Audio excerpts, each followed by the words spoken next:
Hello, everybody. We are back once again for our weekly check-in with the Cafe and Diner archives. I'm your hostess, Madam Hellfire, and we're going to be going over the WTC01 to WTC04 receipt chain. This is the second to last one in the year one saga on the Cafe and Diner archives, which is basically the first time the Cafe and Diner was opened. So let's go ahead and start with CWTC01. 3 channels together. If you read through CAD02, you would notice that Baltimore talks about 3 different channels named Cafe and Diner. So that's going to be our first password. There we go, WTC01, and now may I formally and warmly welcome you to the Cafe. Well, the Cafe channel and our CAD-COM devices anyhow. I hope my first password puzzle didn't give you too much trouble, though from here out, this will be the place where we can discuss all manner of cryptids, demons, and other side without the worry of alerting any snooping historian agents. And now that we have our CAD-COM set up, we'll need to focus on constructing a physical location for our operations. I know that I've mentioned elsewhere that I would like to work out of Long Beach, California. After giving it some careful consideration, I fear that Long Beach will have a few too many tourists. We need seclusion. The fewer normal people coming into our physical location seeking real coffee and better. So I've picked out a nice little spot in the Santiago Canyon over in Orange County. This way, we can still be close to Long Beach without having to worry about actually operating out of there. Though I believe it goes without saying that we should, for all intents and purposes, sell the idea that we are actually located in Long Beach. It'll help keep pressure off our actual location. Of course, we aren't going to build up a physical location for our operations overnight. If we are going to actually stay under the government's radar, I imagine it will take us a couple of years to fully set up. And though in the meantime we have a temporary place within Lucifer's House of Heavens. I've shown her where I would like to start building our physical location, and she has summoned the House of Heavens to the opposite end of Irving Lake. Currently, it is taking the guise of an unassuming diner, though keeping it tethered to the flip side is a serious drain on Monomore's powers, so it isn't an ideal location. So the flip side is what they call the human world, and the other side is the demon world. Okay, WTC02. Write your name. This is a bit of trivia. So from what I remember, there's only one area in which they bring up somebody's name, and that's in IBTC03. This was the one of the last things that I read in the other video. I didn't read it out because I don't speak French, but this does bring up a name. If you think about it, the only name that could possibly make sense, if you're thinking about the French, is Liberty.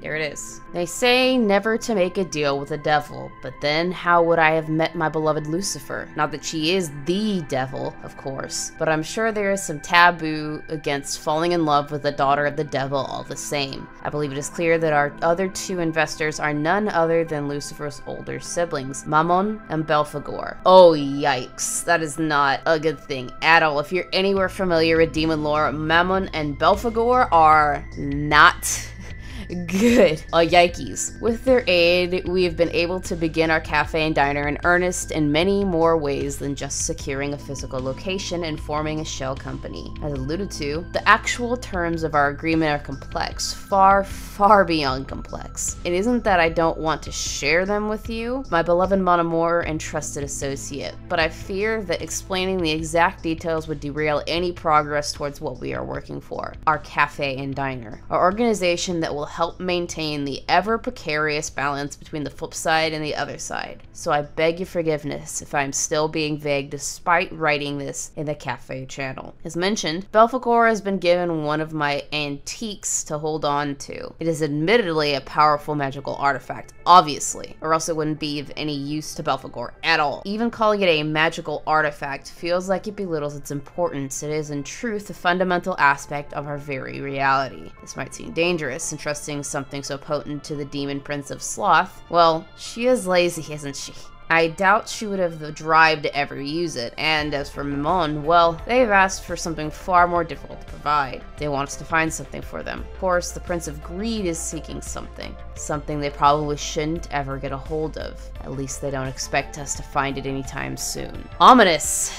That never is a good thing. So we've got WTC03. So from what I understand, If I were to take this and go to pop it into here, you'll see 10 things you know about death, judgment, heaven, and hell. Looks like our password is hell. There we go. Here's the third receipt, WTC03. I suppose I should also mention our mysterious benefactor a bit, though I fear there is not much to say about him. He truly lives up to his namesake of being rather mysterious, though I assure both of you, he is the far lesser evil when compared to our investors. Unlike Lucifer's siblings, our mysterious benefactor has no interest in any form of repayment. He only expects us to uphold our intended goal of returning cryptids to the other side and dealing with demons seeking to disrupt the flip side's natural order. To that end, he has not only provided us with land that is undetectable to the Astoria 23rd Agency, but also a facility with a handful of useful tools for hunting cryptids and combating demons. Nothing extravagant, but then again, it was all provided free without strings attached. That's never a good thing. I don't like that idea that there's no strings attached. A lot of this just seems like Baltimore is reaching way too far,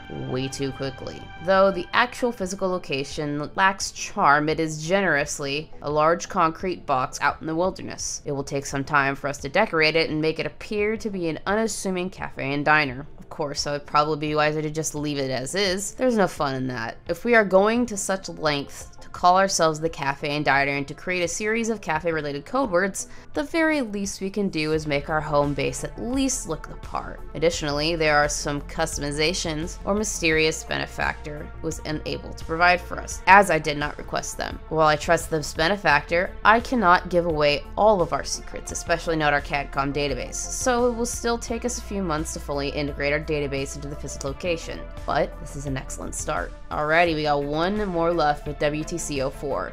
So this is a knowledge one. Alright, so since this one is a knowledge one, I will have to do a separate video for it, so keep an eye out for that later on. And until next time, sweet nightmares. I wanted to take this time to thank my Patreons and channel members. Your support is so greatly appreciated and I can't thank you enough.